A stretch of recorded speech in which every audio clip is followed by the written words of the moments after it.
Women in print. Lives and feelings of women began to be written in particularly vivid and intense ways.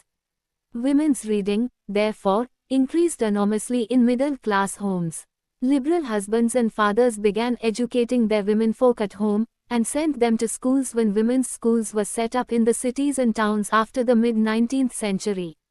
Many journals began carrying writings by women, and explained why women should be educated. They also carried a syllabus and attached suitable reading matter which could be used for home-based schooling. But not all families were liberal. Conservative Hindus believed that a literate girl would be widowed and Muslims feared that educated women would be corrupted by reading Urdu romances. Sometimes, rebel women defied such prohibition. We know the story of a girl in a conservative Muslim family of North India who secretly learned to read and write in Urdu. Her family wanted her to read only the Arabic Quran which she did not understand.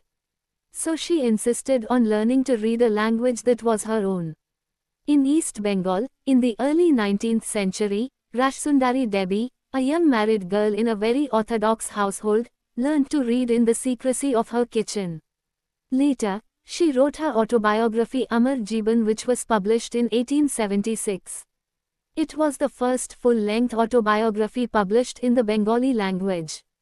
Since social reforms and novels had already created a great interest in women's lives and emotions, there was also an interest in what women would have to say about their own lives. From the 1860s, a few Bengali women like Kailashbashini Devi wrote books highlighting the experiences of women, about how women were imprisoned at home, kept in ignorance, forced to do hard domestic labor and treated unjustly by the very people they served. In the 1880s, in present-day Maharashtra, Tarabai Shinde and Pandita Ramabai wrote with passionate anger about the miserable lives of upper-caste Hindu women, especially widows. A woman in a Tamil novel expressed what reading meant to women who were so greatly confined by social regulations. For various reasons, my world is small. More than half my life's happiness has come from books.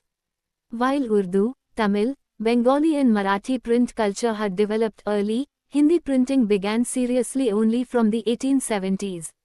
Soon, a large segment of it was devoted to the education of women.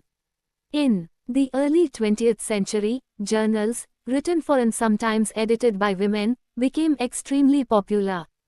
They discussed issues like women's education, widowhood, widow remarriage and the national movement.